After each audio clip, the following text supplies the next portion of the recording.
اور انہوں نے جو یہ تعویلیں کی ہیں علمی طور پر ٹھیک نہیں، وہ اسی میں دے. اب آگے سوال پیدا ہوتا ہے کہ نبی کو مشرکین کے لیے استغفار کی اجازت نہیں، تو ابراہیم علیہ السلام نے اپنے باپ آذر کے لیے رب اغفر لی ولوالدی واغفر لأبی انہ کان من الظالمین یہ کیوں؟ اس کا جواب، اور نہ تھی استغفار ابراہیم علیہ السلام کے اپنے باپ کے لیے مگر ایک وعدے کی بنا پر جو وعدہ باپ سے کیا تھا، سوف استغفر لک ربی، یہ وعدہ. پر جب ابراہیم علیہ السلام پر یہ بات واضح ہوگی کہ باپ خدا کا دشمن ہے، تبرأ منہ، واضح ہو کی ضمیر راجع کرتے استغفار کی طرف، استغفار سے بیدار، اور واضح ہو کی ضمیر راجع اب کی طرف کرتے ہیں کہ باپ سے بیدار ہو گئے. مفہوم سے کہتی ہے. بے شک ابراہیم علیہ السلام کثرت سے آہوزاری کرنے والے حلیم. آگے رب تعالیٰ فرماتے ہیں کہ کیوں رب نے یہ پابندی لگائی کہ ان کے لیے مغفرت کی دعا بھی نہ کریں. فرمایا ما کان اللہ تعالیٰ نہیں چاہا کہ کسی قوم کو بہکائے جبکہ ان کے سامنے ہدایت پیش کی، حتیٰ یبین لہم ما یتقون. اللہ تعالیٰ نے خوب واضح کر دیا ہے وہ چیز جس سے تو ان کو بچنا ہے. کفر، شرک کی برائی ادلہ قطعیہ سے رب نے بیان کر دیا. تو اب ادلہ قطعیہ سے جو چیز بیان ہو جائے پھر بھی کوئی نہ مانے تو پھر اس کے ساتھ کیسے تعلق؟ ان اللہ بکل شیء، اللہ تعالیٰ کے لیے ملک و سماوات والارض یحیی و یمیت، اور اللہ کے ورے کوئی ولی بھی نہیں ہے نصیب. غزوہ تبوک کی بات اوپر سے چلی آ رہی تھی، اسی کا تکملہ اور تتمہ. غزوہ تبوک کو غزوہ حسرہ بھی کہتے ہیں، تنگی والا غزوہ، اور اسی میں ساتھ الاسرہ کے لفظ آ رہے. اللہ نے رجوع فرمایا، توجہ فرمائے نبی صلی اللہ علیہ وسلم پر، مہاجرین اور انصار پر جنہوں نے آپ کی پیروی کی تنگی کی گھڑی. یہی آپ کو انشاءاللہ العزیز جلالین تک میں ملے. وہ یہ کیسی غزوہ تبوک میں ایسا موقع بھی آیا کہ پیاس سے بہت تکلیف، جان نکلنے کے خطرہ، کسی کے پاس پانی نہ تھا، آس پاس بھی پانی نہیں. حیران ہوئے کہ کیا کریں. اونٹ ذبح کیے، اونٹوں کی اوجری میں جو پانی تھا وہ نچوڑ کر کے ان کو پلایا گیا. اضطرار کی حالت تھی تو جان تھی. اب اتنی تنگی تھی، اونٹ ذبح کر کے اوجری میں جو پانی تھا نچوڑ کر کے ان کے منہ میں ڈالا گیا. اور اضطرار کی حالت میں آپ پہلے پڑھ چکے میتا اور خنزیر وغیرہ سب. اس کے بعد کہ ہو سکتا تھا کہ بعض لوگوں کے دل ٹیڑھے ہو جاتے. ثم تاب علیہم انہ بہم رؤوف. اب آگے وہ تین جو خاص تھے. میں نے عرض کیا تھا کہ 10 مسلمان تھے مخلص اسلام میں، شریک نہیں ہو سکے تھے غزوہ تبوک میں.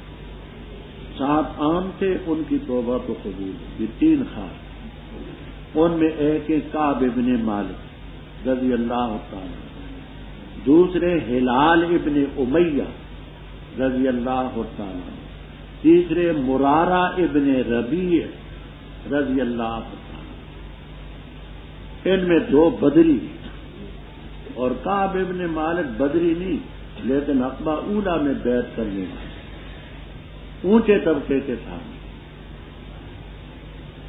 ان کے ساتھ طویل روایت ہے بخاری شریف میں باب کعب ابن مالک.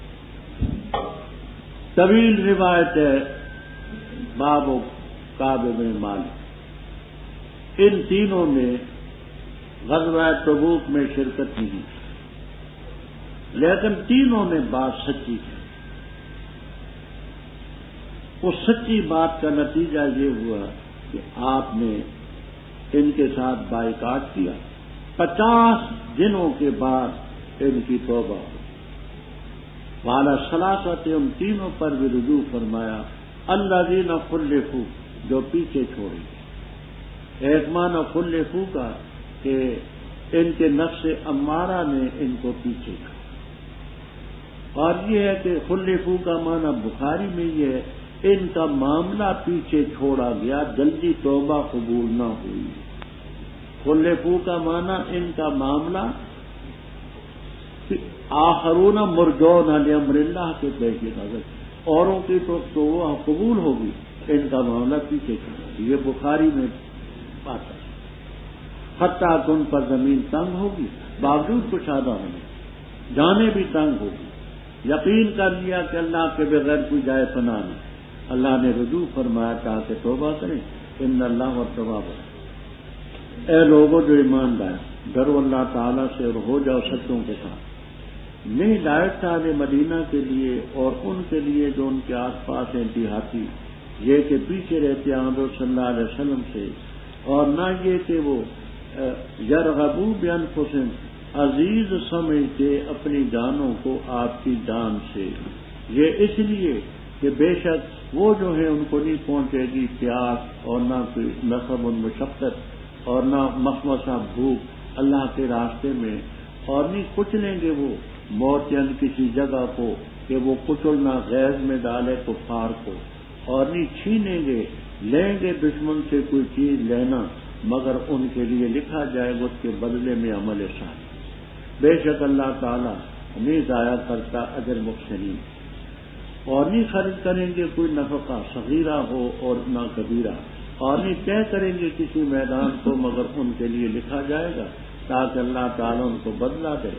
احسن ما کانوا یعملون، اچھا عملوں کا جو کرتے، اور نہیں لائق تھا مومنوں کے لیے تاکہ کوچ کر جاتے سب، پس کیوں نہ ہوا کہ کوچ کیا ہر فرقے سے ان میں سے ایک طائفہ، تاکہ وہ تفقہ حاصل کرتے دین میں، اور تاکہ ڈراتے اپنی قوم کو جس وقت وہ لوٹتے ان کی طرف، لعلہم یحذرون، تاکہ وہ رب کی مخالفت سے بچے۔ رب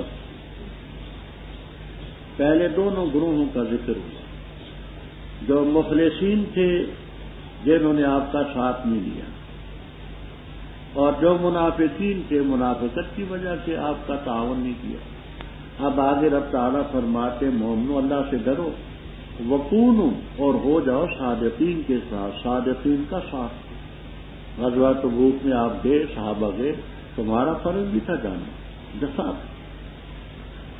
پھر آگے رب تعالیٰ ملامت فرماتے کہ مدینہ والوں کو بھی مناسب نہ تھا، آس پاس والے دیہاتیوں کو بھی مناسب نہ تھا کہ حضرت صلی اللہ علیہ وسلم سے پیچھے رہے۔ آپ تو وہاں گرمی برداشت کریں، سفر برداشت کریں، اور تم گھروں میں رہو۔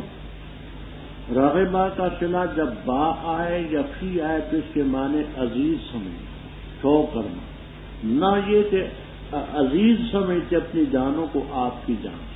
آپ تو وہاں گرمی برداشت کریں، یہ گھروں میں آرام کریں، یہ کیا؟ فرمایا ان کو اگر راستے میں پیاس پہنچتی ہے، مشقت، بھوک اللہ کے راستے میں، تو سب اجر ہی اجر۔ اور جس زمین کو رونتے اور کچلتے ہیں کہ ان کا روننا کچلنا کفار کو غیظ و غضب میں ڈالے، یہ بھی اجر ہے۔ کافروں سے جو چھینتے مال حاصل کرتے ہیں، وصول کرتے ہیں، ولا ینالون من عدو اللہ، مگر سب کے لیے ہم رسا، ان کا چلنا ثواب، ان کی بھوک ثواب، پیاس ثواب، سب تو اتنا اجر چھوڑا انہوں نے، اللہ محسنین کے اجر کو نہیں جائے۔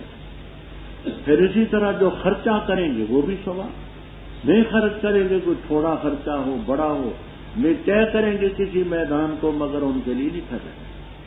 لیجزیہم اللہ احسن ما کانوا یعملون۔ اب اس احسن کو یہی سنیں، احسن اس میں تفضیل ہے۔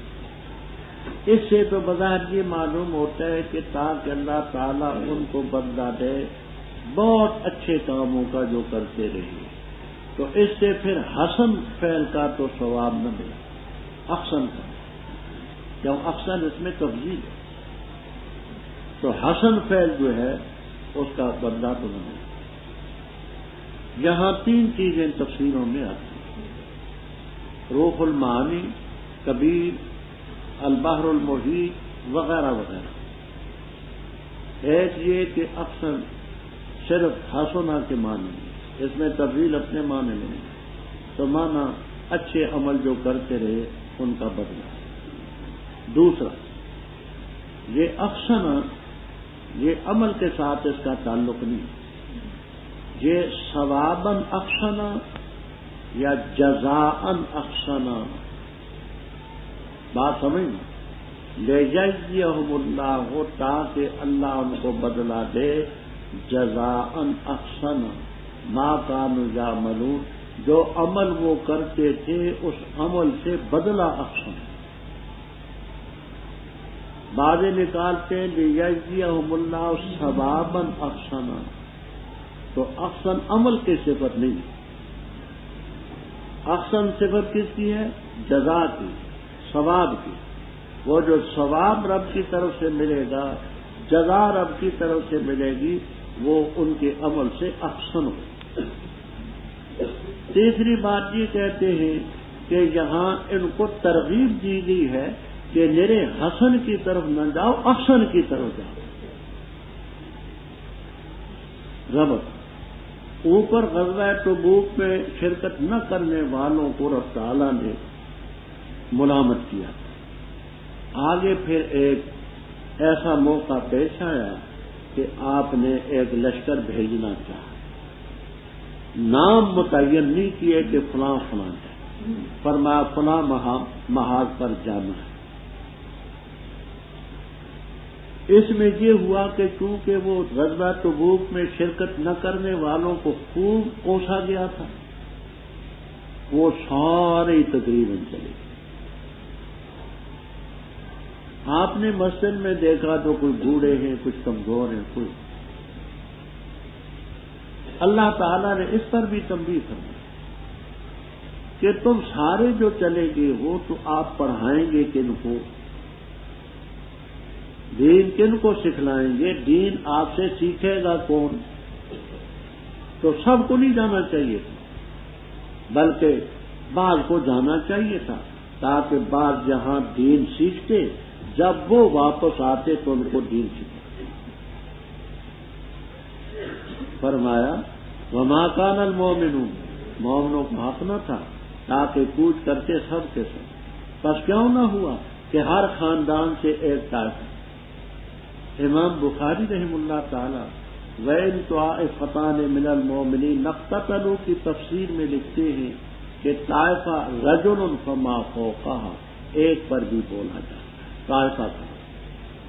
اور تفسیر در منصور میں ابن عباس رضی اللہ تعالیٰ عنہما سے ہے الطائفہ رجل، ایک آدمی سے لے کر کے بے شمار تک کا طائفہ بولا جاتا، تو مطلب ہر خاندان سے کچھ کچھ چلے جاتے تاکہ یہ جو جہاں رہتے لے یتفقہوا فی الدین، دین کی فقاہت اور سمجھ حاصل کرتے، دین کی فقاہت حاصل کرتے، اور تاکہ ڈراتے قوم کو جب وہ جہاد سے واپس آتے۔ اب اس سے معلوم ہوا کہ دین میں تفقہ پیدا کرنا بھی مطلوب ہے، فقاہت فی الدین بڑی ہے۔ اسی لیے قرآن میں کریم میں کہیں آتا ہے کہ لا یفقہون قلیلا، سمجھ آئے، فقاہت بڑی ہے، تو یہ دین سیکھتے اور اپنی قوم کو سکھلاتے، لعلہم یحذرون، تاکہ وہ رب کی مخالفت سے یا رب کے عذاب سے بچیں۔ اے لوگوں جو ایمان لائے، لڑو ان لوگوں سے جو یلونکم، جو تمہارے ساتھ ملتے قریب ہیں کافر، اور چاہیے کہ پائیں تمہارے اندر سختی، اور جان لو کہ اللہ تعالیٰ متقین کے ساتھ۔ اور جس وقت اتاری جاتی ہے کوئی صورت، پس ان منافقین میں وہ ہیں جو کہتے ہیں ایوکم، تم میں سے کس کا زیادہ کیا اس صورت نے ایمان، بس بہرحال وہ جو ایمان لائے، بس یہ صورت ان کے ایمان کو زیادہ کرتی ہے اور وہ خوش ہوتے ہیں، اور بہرحال وہ جن کے دلوں میں بیماری ہے بس زیادہ کرتی ہے وہ صورت ان کی زندگی کو ان کی پہلی زندگی کی طرف، اور مرتے ہیں وہ ہم کافر ہیں۔ کیا وہ نہیں دیکھتے کہ بے شک وہ آزمائش میں ڈالے جاتے ہیں ہر سال ایک دفعہ یا دو دفعہ، پھر وہ توبہ نہیں کرتے اور نہ وہ نصیحت حاصل کرتے ہیں، اور جس وقت اتاری جاتی ہے کوئی صورت دیکھتے ہیں بعض کو کہ کیا کوئی دیکھ رہا ہے تم، پھر کھسک جاتے ہیں، چلے جاتے ہیں۔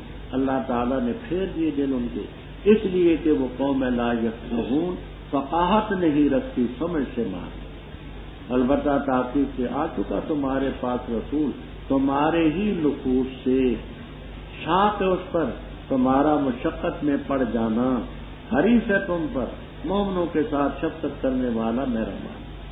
بس اگر وہ اعراض کریں بس تو کہہ دے حسبی اللہ، مجھے اللہ تعالیٰ کا لا الہ الا ہو علیہ توکلت رب العرش رب۔ اوپر جہاد کا ذکر تھا، اب آگے جہاد کی ترتیب بتلاتے ہیں کہ ترتیب کیا ہے۔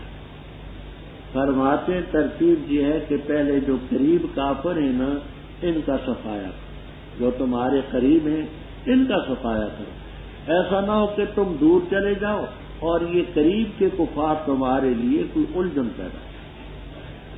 فرمایا قاتل الذین یلونکم ولا یلی کا معنی قریب، جو قریب کافر ہیں ان کو اور لڑو کیسے؟ ایسے لڑو کہ تمہارے اندر سختی پائیں، سختی پائیں گے تو مروب ہوں گے، نرمی کا ہاتھ نہ ڈالنا خوب ہاتھ۔ وَاعْلَمُوا أَنَّ اللَّهَ مَعَ الْمُتَّقِينَ۔ پھر منافقین کی طرف فرمایا یہ منافق جو ہیں جب کوئی صورت اتاری جاتی ہے تو منافق استضاء کے طور پر کہتے ہیں، اور جن کے دلوں میں نفاق کی بیماری ہے تو ان کی گندگی بڑھتی ہے پہلی گندگی کی۔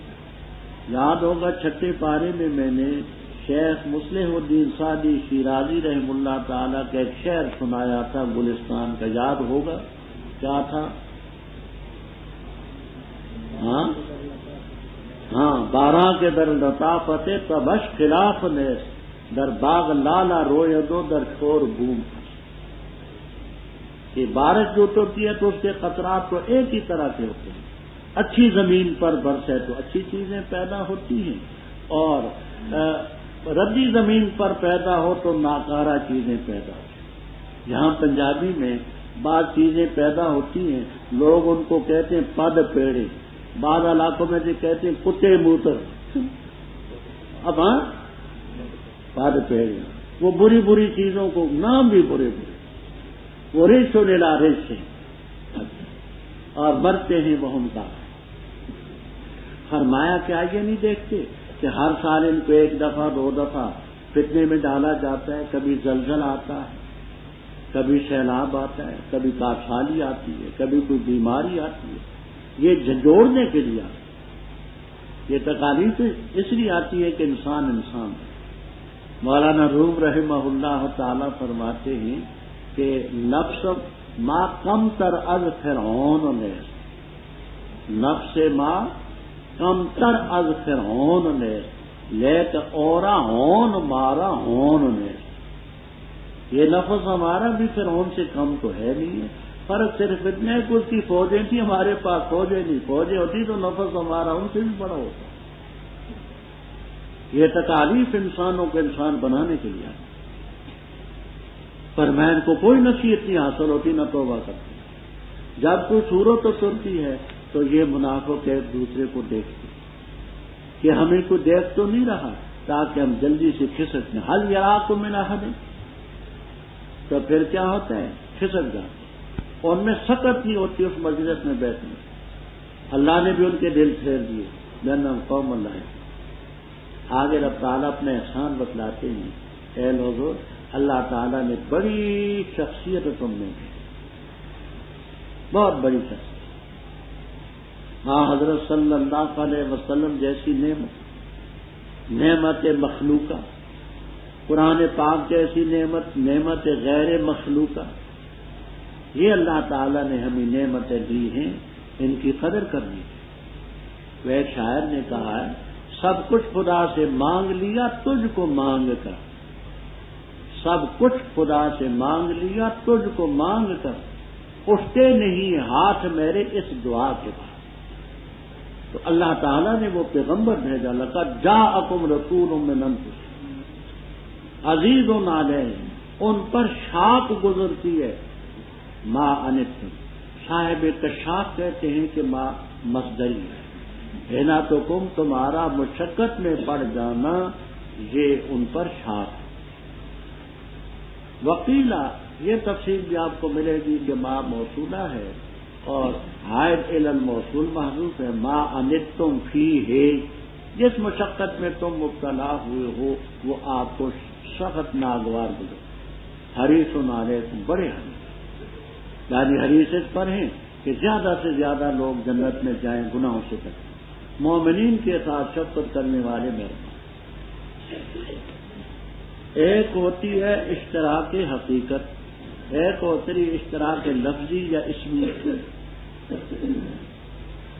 لفظی اور اسمی اشتراک یہ ہے کہ لفظ بولے جائیں، حقیقت اپنی اپنی جگہ۔ دیکھیں روح کا لفظ اللہ تعالیٰ کی صفت بھی ہے، رحیم بھی رب تعالیٰ کی صفت ہے۔ اس مقام پر آپ کی صفت بیان کی، روح سن رہی۔ تو اب یہ معنی تو نہیں ہے معاذ اللہ کہ جس معنی میں اللہ تعالیٰ رؤوف ہے، جس معنی میں اللہ تعالیٰ رحیم ہے، اس معنی میں آپ رؤوف اور رحیم۔ حفیظ اور علیم اللہ کی صفت ہے۔ اور آگے آج سورہ یوسف میں پڑھیں گے، حضرت یوسف علیہ السلام فرمایا انی حفیظ علیم۔ تو اب یہ معنی تو نہیں ہوں گے کہ جس معنی میں رب حفیظ اور علیم ہے اسی میں یوسف علیہ السلام نے حاشا وکلا کسی کے تصور نہیں۔ سمیع اور بصیر رب کی صفت ہے۔ اور سورہ دہر میں آپ پڑھیں گے انشاءاللہ کہ ہم نے انسان کو پیدا کیا فجعلناہ سمیعا بصیرا، ہم نے اس کو سمیع بنایا، بصیر بنایا۔ اب کوئی نادانگی کہتی جس معنی میں رب سمیع ہے، بصیر ہے، اسی معنی میں انسان بھی گو کافر کیوں نہ سمیع بصیر ہے، بڑی نادانی ہو۔ گر فرق کے مراتب نہ کوئی زندگی، فرق کے مراتب کا۔ یہ دیکھیے لفظ میاں، میاں کا لفظ اردو میں بولا جاتا ہے، اس میں یہ بھی کہتے ہیں میاں بیوی، میاں بیوی بھی کہتے ہیں۔